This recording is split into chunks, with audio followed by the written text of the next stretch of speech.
میرا mobile number جیسے ہے نا ویسے ہی ایک بندے کا موبائل نمبر تھا 0345 کے نمبر میں. اس نے مجھے فون کیا, میں نے دیکھا, میں حیران ہوا, میں نے کہا یار میرا ہی نمبر ہے, بس کوڈ کا فرق ہے. کہنے لگے میں نے اس لیے فون کیا کہ آپ یہ نمبر بیچتے ہیں. میں نے کہا کیوں؟ کہنے لگا آپ کا نمبر میرے نمبر کی طرح ہے, اب ہم ایک دوسرے کو جانتے نہیں ہیں. میں نے کہا بھائی آپ نمبر بیچتے ہو؟ کہتا ہے کیوں؟ میں نے کہا تیرا نمبر ہی تو میرے نمبر کی طرح ہے.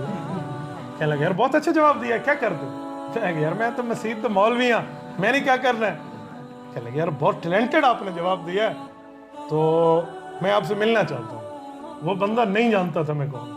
ہماری ملاقات ہوئی, ملاقات میں مجھے پتا چلا بندہ مسلمان ہے لیکن مرزائیت کی محنت کا شکار ہے. آگ لگا ان نمبروں کو, یار یہاں تو ایمان کا مسئلہ ہے.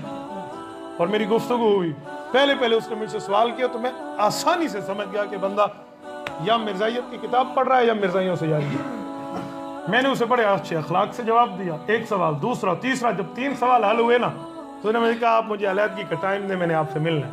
یہاں اس کریمہ مسجد میں عصر کے وقت آیا, دائیں بائیں دیکھ کے اکیلے میں مجھے کہنے لگا کہ مولوی صاحب میں تو بہت پریشان ہوا, میں جس مولوی کے سامنے اعتراض رکھتا ہوں وہ کہتے ہیں جول تو تو مرزائی ہے, کافر ہے, تو نکل وائیں. مجھے جواب نہیں دیتے. آپ نے تو بہت اچھا جواب دیا, آپ تو مجھے واجب القتل کی بات نہیں کرو گے. میں نے کہا نہیں آپ سوال کریں, سوال والے کو تو ہم کچھ نہیں کہتے, آپ مرزائی تھوڑے ہو, آپ مرزائیوں سے متاثر ہو. چلیں, ہماری کوئی 18 سے 20 دن گفتگو چلی ہے, الحمدللہ وہ بندہ واپس آیا اللہ کے فضل. اب میں آپ کو اندازہ کراؤں کہ اس سے گفتگو کس طرز پر ہوتی تھی. سرمد اس مرزائی بےمان کا نام ہے, وہ ان کا کوئی لاٹ پادری ہے کینیڈا کا, وہ اسے ویزا دے رہا تھا, اور وہ اس حد تک اپنے مذہب کا عالم تھا. یہ گفتگو کرتا نا, میں دیکھو یار قرآن کریم میں, وہ کہتا ہے یار پرنٹر آن کر, وہیں سے کلک کرتا, یہاں سے سورۃ نور کی آیت اس کے پاس پرنٹ ہو کر نکلا, دیکھو یہ مرزا صاحب کی آیت کے لیے, مرزا صاحب کی نبوت کے لیے دلیل آیت. 18 آیتیں اس بندے نے جمع کر رکھی تھی جو مرزا قادیانی کی نبوت پہ وہ دلیلیں سمجھے ہوئے تھے. جب میں اس سے بات کرنے کے لیے آن لائن بیٹھا رہا تو مجھے بار بار کہنے لگا مولوی صاحب آپ کر تو لیں گے نا بات. میں نے کہا یار بے فکر رہو, یہ میں نے اپنے باپ کا دفاع نہیں کرنا, روحانی باپ کا دفاع کرنا. حضور پاک علیہ الصلوۃ والسلام سے رشتہ روحانی ہے نا, حضور کی بیوی روحانی ماں ہے تو حضور روحانی والد ہوئے نا. تو رسول اللہ صلی اللہ علیہ وسلم کی ذات اقدس کا دفاع کرنا ہے تو اللہ رب العزت کے محبوب ہیں حضور اللہ پاک نے کبھی ہمیں رسوا نہیں کرنا. اور یاد رکھو بعض اوقات اپنے الفاظ کے اوپر اللہ معاملہ بدل دیتے. ایک دیہاتی آیا رسول اللہ صلی اللہ علیہ وسلم کی قبر پہ, اور اس نے آ کر دعا مانگی. حضور پاک کی قبر پہ اللہ کو مخاطب ہو کر عرض کرتا ہے, اے اللہ جب ہماری قوم میں کسی سے خطا ہو جائے تو ہم بڑوں کے پاس آ کر سفارش کرواتے ہیں. آج میں کائنات میں سب سے بڑی ہستی کے سامنے ہوں, اللہ اس کی سفارش مان میرے گناہوں کو بخش دے. الفاظ دیکھو. پھر اس نے ایک لفظ بولا, انہوں نے کہا اللہ اگر تو مجھے معاف نہیں کرے گا تو تیرا محبوب ناراض ہوگا, کیونکہ میں جہنم جاؤں گا نا, اس کا دل دکھے گا, اور تیرا دشمن شیطان خوش ہوگا کہ امتی نبی کا جہنم چلا گیا. اور اگر تو مجھے معاف کرے گا تو تیرا دشمن ناراض ہو جائے گا, تیرا حبیب خوش ہو جائے گا, تیری رحمت میں کمی نہیں آنی. لیکن اللہ مجھے یقین ہے تو نے کبھی اپنے دشمن کو خوش نہیں کرنا, اپنے محبوب کا دل نہیں دکھانا. کیا لفظ دیکھو, اس لفظوں پہ فیصلہ ہوتا ہے.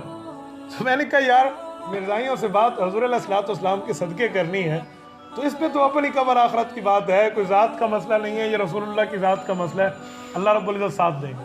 اور وہی ہوا, جب مرزائیوں سے بات چلی تو پہلی اب اس کی لنگڑی لولی دلیل دیکھے, مرزا قادیانی کی نبوت پہ دلیل دیتے ہو. میں نے سے کہا یار مرزا صاحب کی نبوت کی دلیل, وہاں مرزا صاحب میں نے جان بوجھ کے کہا, میں آکا نا مرزا بےمان ہے تو میری بات نہ سنتا. شکار کو پکڑن دا طریقہ ہوتا ہے نا, یہ تتر کو پکڑنے واسطے تتر دی آواز سنے دیں, بٹیرے کو پکڑنے واسطے بٹیرے دے پیچھے نپ گئے. یہی ہوتا ہے, سانپ پاری کھا کے تے مچھلی اڑتے. تو میں نے مرزے کو میں صاحب تھوڑا منے نا, میں تے کو ابو جہل تو ساؤ منے نا. تو میں نے کہا مرزا صاحب کی نبوت کی دلیل ہے کوئی؟ میں نے کہا جی ہاں بہت اچھا ہے. میں نے کہا جی پڑھیے. کہتا ہے عبادت قبول ہوتی ہے؟ میں نے کہا جی ہوتی ہے. کہتے ہیں پھر عبادت پہ رتبہ ملتا ہے؟ میں نے کہا جی ملتا ہے. کہتے ہیں مرزا صاحب نے اتنی عبادت کی اللہ نے نبی بنا دیا. چل یہ دلیل دیکھو, اس کی عبادت کے صدقے اللہ نے دیا. میں نے کہا یہ بتا رسول اللہ صلی اللہ علیہ وسلم کا قرب مرزے کو ملا ہے؟ کہتے ہیں نہیں. میں نے کہا جن لوگوں کو رسول اللہ کا قرب ملا ہے وہ تو رتبے میں بڑے ہوں گے؟ کہتے ہیں یقیناً بڑے ہیں۔ میں نے کہا ابو بکر صدیق رضی اللہ تعالیٰ عنہ وہ شخصیت ہے جس کو حضور نے امام الامت بنایا ہے، امام الامت، پوری امت کا مسلح ابو بکر کو دیا ہے۔ اور یہ یاد رکھیں، صدیق خالی امام الصحابہ نہیں ہے، امام الامت ہے۔ جیسے حضور امام الانبیاء ہے نا، ویسے ابو بکر امام الامت ہے۔ اللہ نے مسلح امامت حضور کو دیا تھا، جسے نبی بننا ہے وہ رسول اللہ کی امامت میں آ جائے، اور حضور نے مسلح امامت ابو بکر کو دیا ہے، جس نے امتی بننا ہے وہ اسے مان لے۔ جو صدیق نہ مانے وہ کوئی امتی نہیں، مسلم امت، کھلی کھلی بات۔ صدیق تو امام الامت ہے۔ کہنے لگے جی ہے۔ تو میں نے کہا سیدنا صدیق اکبر رضی اللہ عنہ کی عبادت اللہ کو قبول نہیں ہوئی تھی؟ بھئی ای کو نبی بڑا میں نہ جائے، اے مرزے کانے دی صرف لبھی ہے، یہی ملا تھا۔ پھر تو میں رگڑا نا، اب تو ایک بات پہ ہاتھ آ گیا۔ تو میں نے کہا یہی ملا تھا، صدیق اکبر کی عبادت اللہ نے قبول نہیں کی، جس نے 3 راتیں 72 گھنٹے پیغمبر کے لیے 3 راتوں کی نیند قربان کر دی ہے غار میں، اس کی عبادت اللہ قبول نہیں ہوئی، اسے نبوت دے دیتے۔ اس عمر کی عبادت قبول نہیں ہوئی جس کی کوڑے پہ زمین رک جایا کرتی تھی، وہ عثمان جس کو حضور کی 2 بیٹیاں ملی ہیں، وہ علی جس سے حضور نے فرمایا میں تیرا گھر جنت میں اپنے گھر کے محلے میں اور سامنے دیکھ کر آیا ہوں، اس کی عبادت قبول نہیں ہوئی، مرزے دل بھی ہے۔ پھر اس نے ایک اور بات کی، میں نے کہا چلو دوسری دلیل لے آئے۔ کہنے لگا بھائی میں اب قرآن پڑھتا ہوں تو آپ مجھے قرآن سے جواب دینا۔ میں نے کہا ماشاءاللہ بہت اچھی بات ہے، میں قرآن سے ہی جواب دوں گا۔ پڑھیں۔ سورۃ نساء کی آیت پڑھی کہ ہدایت کے کتنے طریقے ہیں؟ میں نے کہا بھائی آپ بول لیں، میں بتاؤں گا تو آپ پریشان ہو جائیں گے۔ کہتے نہیں جی بتائیں۔ میں نے کہا ایک ہی طریقہ ہے، مرزائیوں کو کیا فرق ہے؟ اب تو چپ۔ میں نے کہا پڑھو۔ کہنے لگا ہاں آپ ویسے ہی کہہ رہے ہیں، ہدایت کے 4 طریقے۔ میں نے کہا بالکل ہیں، مجھ سے کیوں پوچھتے ہو؟ آپ پڑھو گے تو میں جواب دوں گا، مجھے پتہ ہے من النبیین و صدیقین میں ہے، لیکن مجھ سے برداشت نہیں ہوگا، آپ اپنی بات کریں۔ کہنے لگا ہدایت کتنے طریقے؟ میں نے کہا 4۔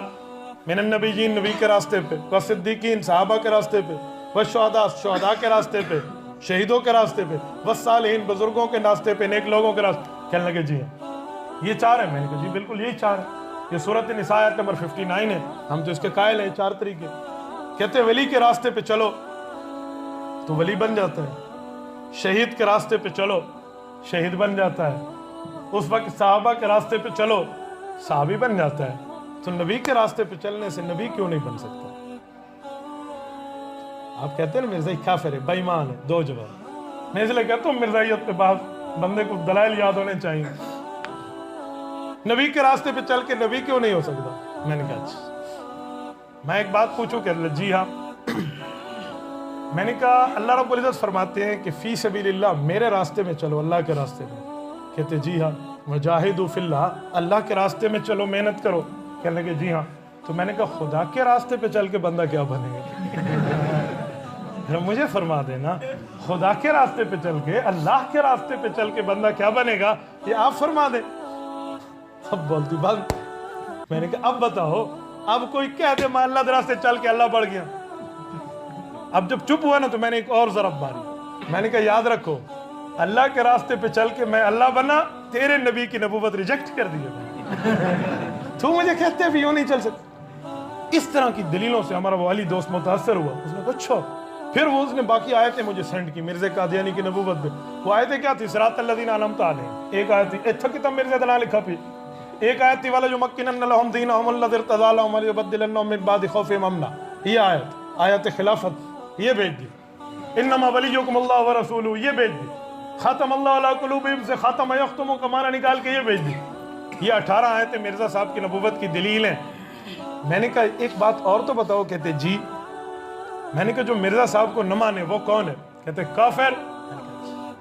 اب ذرا سوال کر جواب دینا۔ کہنے لگے جی پوچھئے۔ میں نے کہا مرزا نبی حضور کے بعد بنا ہے تو نبوت جاری ہے؟ کہنے لگا جی جاری ہے۔ میں نے کہا جاری کوئی دلیل ہے؟ کہتا ہے یہ خاتم یختم، خاتم النبیین، ختم مور سے نکلا، مور ہر وقت لگتی رہتی ہے۔ میں نے کہا ٹھیک۔ ایک بات اور کہوں؟ میں نے کہا، کہنے لگے جی ہاں۔ میں نے کہا یار میرے اوپر ایمان لے آؤ، اب جاری ہے تو ہون تو میں ہاں، میرے اوپر ایمان لاؤ نا۔ چپ۔ تو میں نے کہا جاری کیسے؟ اب آ کے تو مرزے تے کھڑ گئی ہے نبوت، اگو نہیں چلی۔ تو یہ آیتیں اگر مرزے کی دلیل ہیں تو مرزے کے جانے کے بعد کسی اور کی بھی تو دلیل بن جائیں گی۔ کہنے لگے آپ کو کیوں مانو، اس میں آپ کا نام ہے؟ تو میں نے کہا مرزے تو نہ ہی نہیں، مرزے کا بھی تو نہیں ہے، تو نے کیوں مانا ہے؟ تو یہ چند باتیں جو میں نے آپ کو سمجھائی ہیں نا، یہ صرف اسی وجہ سے کہ بندہ تیار ہو مرزائیت کے مقابلے میں۔